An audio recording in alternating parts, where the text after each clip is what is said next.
Estate Show, a show about random things and occasionally some real estate. This show is brought to you by Houston's Home Connection team. I'm Tom Riggins, joined by Josh Arkless, and we just happen to be Houston's Home Connection team.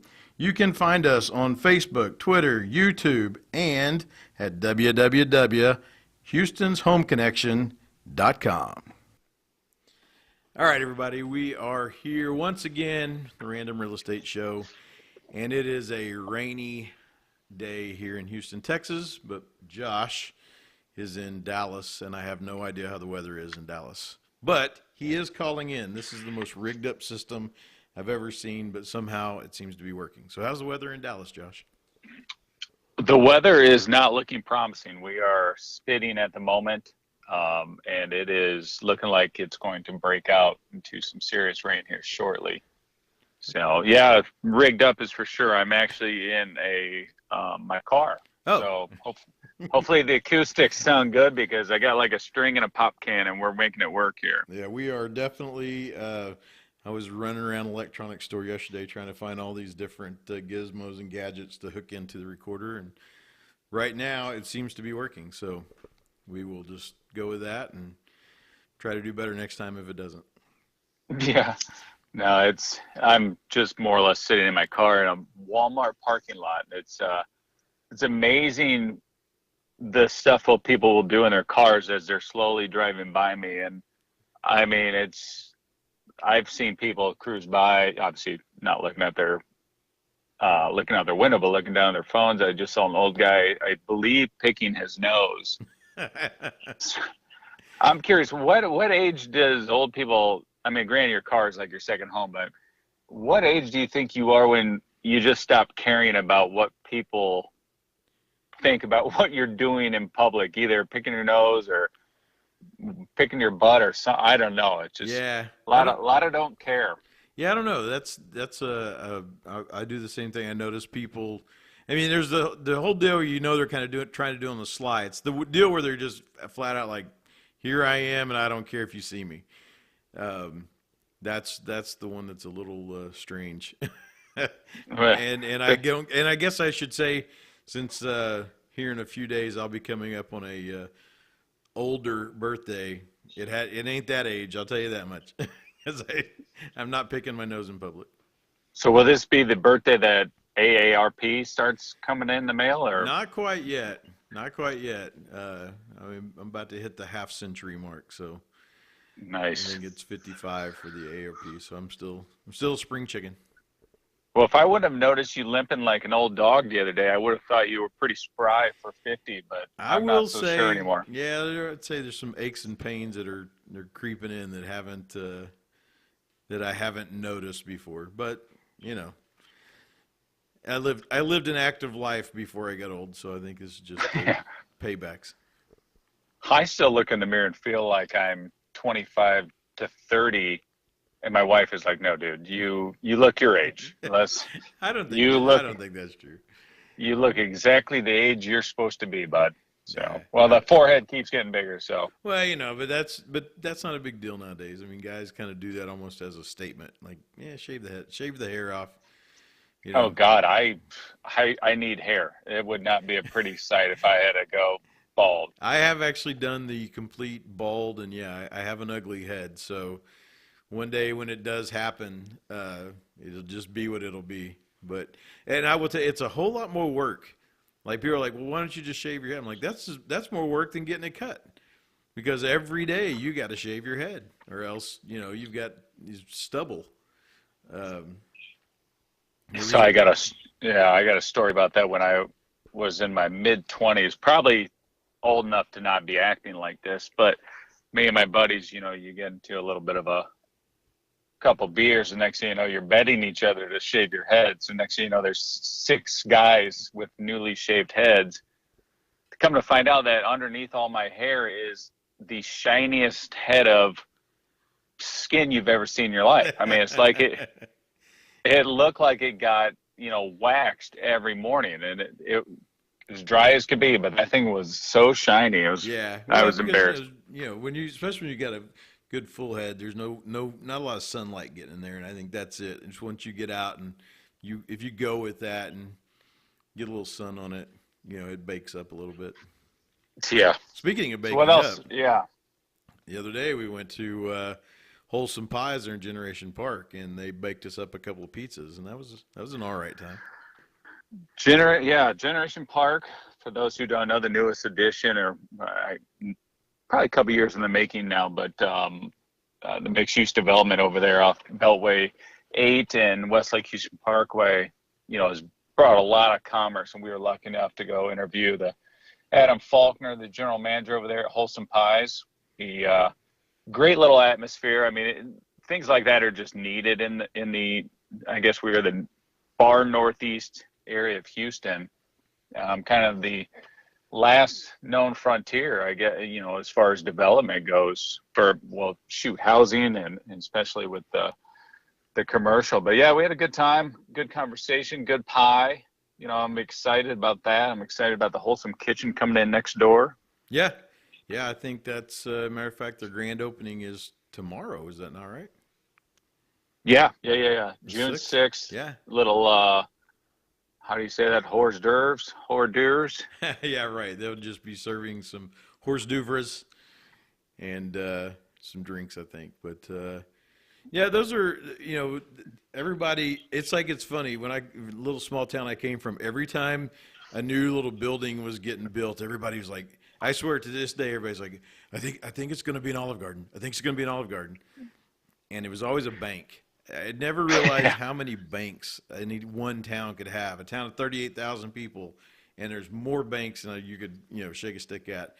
But, everybody gets excited, and then it's just something that, everybody's like, okay, another gas station or another whatever. And so it's the same thing here. We have a lot more of those places like an Olive Garden. So people are, clamoring for, like, let it be something that's not a chain. And even though there are several Wholesome Pies around, it's not, a chain, the typical chain type place.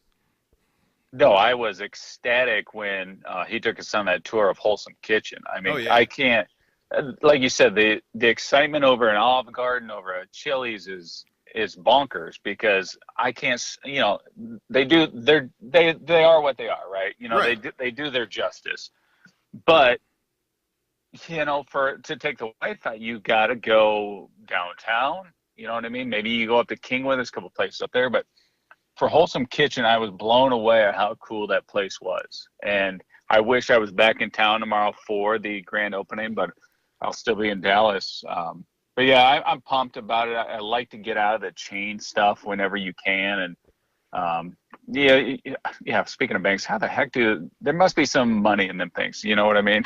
Yeah, I don't know. I've asked somebody who's into banking, and they gave me some sort of convenience and here and there. Because here's the deal: they're not really banks. They really are stores, and they are selling a product. And we kind of look at banking differently. Finances in itself. It's like when I tell somebody as we're talking real estate, and I'll say, well, which product are you going to use to buy the house? Product. Yeah, I said, what loan? I said, but every loan, that's a product.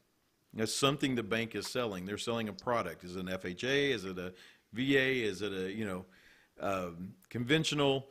But when you say the word product, it's weird to them, but banks are selling debt. And so it is a product, and so these are just stores that they put up. But you just think somewhere along the line they'd have enough of them. Yeah, and that's the thing when you go out and buy a house and you're going up to a bank, and you want to go with the bank that you've worked with your whole life, right? You just feel comfortable, this, that, and the other. In the grand scheme of things, that may be a horrible decision, because what blew my mind when I was first getting into buying a home is every bank is different on the product that can serve you. Mm-hmm. You know what I mean? And you would think, no, banks have certain regulations, and they do have those, but there's, like, this bank may charge you no points, you know what I mean, which could save you thousands. Right. So yeah, the products on those things are just, it's like with anything, man. Just go out and get some recommendations. I just actually did that for a guy the other day. He says, hey, a lender I can use? I said, yeah, I know a few, but you have to pick, right? Like, I will give you 3, 4, 5 names. You call who you feel comfortable with, and the situation you're in, that's going to fit you best. Yeah, it's and I think along with one of the reasons I got into real estate in the first place was because I felt like people had no idea what they're doing. It's one of the biggest investments they're going to make in their life, and they didn't even really know. Like they're just like, okay, I'll sign this and write this check, and I guess I'm doing the right thing. And so as I learned myself, going in and finding the right fit, not just what's convenient, it makes a big difference. I mean, you're talking, it can make $200 or $300 a month difference in your payment, and over the course of a year, there's $2,000 or $3,000, and some people just don't even pay attention. So you definitely want to go and shop around and find the right product to buy a house with. Yeah, I know we both can speak to this of $200-300 that can affect somebody getting a house or not getting a house just by that monthly payment. You know what I mean?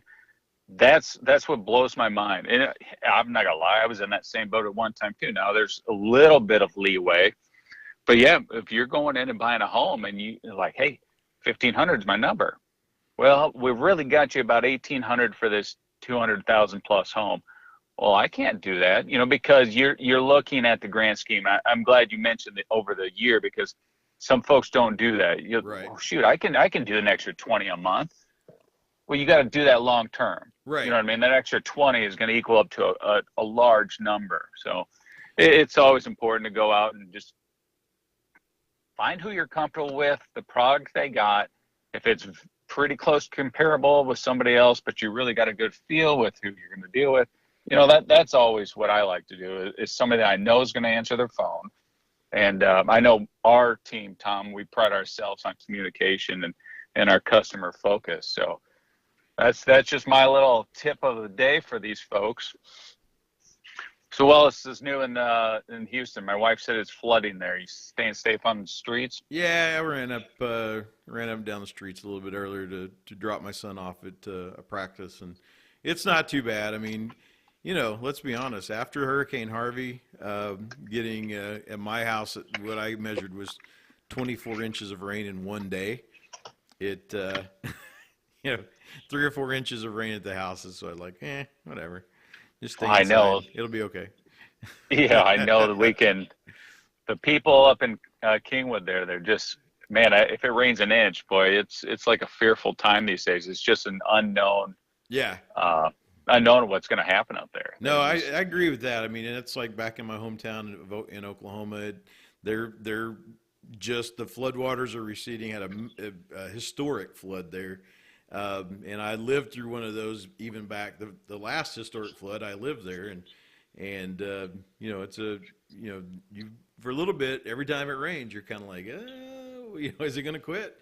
So I think having not had any problems the last time, that's why I'm not so fearful, and I can imagine people do. And we get a lot of questions about that down here on our end of Westlake Houston Parkway. Did it flood? Yeah, during Harvey? And I ran up and down that road. I've got a big old jacked up truck, and I ran up down that road, and I don't think, other than maybe just a few little spots here and there, the housing down on this end, nothing flooded. Everything pretty well stayed high and dry, and even though the lake was up higher than it had ever been, it didn't even the property that was on the water down here on this end, none of that flooded. So we've got what a godsend for us as realtors who work in the Lake Houston area, specifically, towards the Lakeshore, Summerwood, Groves, Fall Creek areas.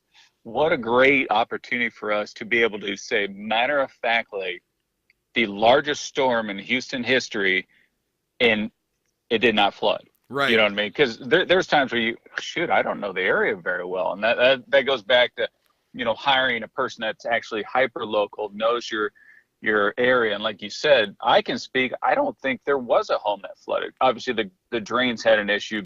Yeah, like I said, some spotty places, but I don't, nothing to speak of. These 3 blocks in Summerwood. Summerwood's there at the end of the lake. Nothing that I know of flooded. If anybody did it, like you said, just the drains backing up and maybe incidental water, but I actually don't think anybody in there flooded from what I can remember. So we do live on I, on a really great end of the lake. And as we're pointing out, the Generation Park area, that's what's drawing a lot of people here. And it's why they're building more houses and places to live, is because, they're expecting more and more companies to build in there and come down here and need places to house their employees at. So great yeah, opportunity to yeah. get in on some housing here. Well, yeah, Generation Bark, like I said, being mixed use, I think it's industrial, commercial, and then that just leads to everything for our economy, which, our local schools need that. Everybody needs that. People are going to whine about the housing. They're going to whine about the traffic, but there's not a place out there, if you don't live in the country, that you're not going to have that issue. Yeah. So I'm a big fan. Obviously that's how money goes in my account, is by selling homes. So I'm a big fan of Generation Park. They had a vision, and to this day, I will say the vision is holding true. Now you never know what happens in the future, but with FMC, well, I think it's now Technip FMC that's over there. Right. Huge corporation.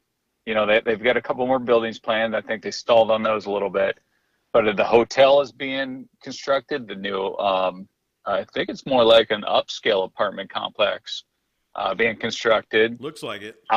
Yeah, I mean these are good for us. Oh yeah, yeah. It's filling in nicely, and I know that. And this, like you said, this is the last place. I mean, when you looked at the overhead of Houston, this is the last place where you could still kind of see space, but I don't think they're cramming it in. I think a lot of the space is still there. That's the other cool. Like they're building just up here the road from where I live. They're building this 19-acre park to have a nice little spot in there, and then we'll have to get in there and do a preview of that, or when they get a little further along. But I think they've learned a lot of lessons by watching a lot of the parts of town where their people are packed in. They're like, you got to have the population, but you don't necessarily have to cram them right on top of each other. So I'll be honest, I was surprised about the park addition, just for the fact of, developers they're like every other folk. They want to make a dollar, right? And each little pad of grass, pad of dirt, that's buco money, so for them to build a park, and I think that's the city of Houston's park, or they're the ones who put it all together. I'm ecstatic about that, because it breaks it up a little bit. Exactly. You need a little break. So Well, you right, don't that's what need I just mean. a visual. I think they learned. I think they figured out, like, hey, if you get so caught up in developing, all of a sudden you go like, oh, wait a minute, where are people going to go relax at? So it feels like they actually, learned something and made a good decision with a piece of land there. Yeah, no, I agree with you. I'm pumped. I just like our area. It's quiet.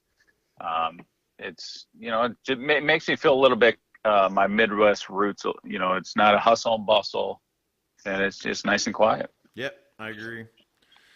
Well, Josh, I think lunchtime's about over. I'm sure you've got to get on with some stuff, so I think we'll bring this to a close, and I can't really think of anything else. All right, folks. We'll go out there and laugh a little today, and make it light. We'll talk to you later. See ya.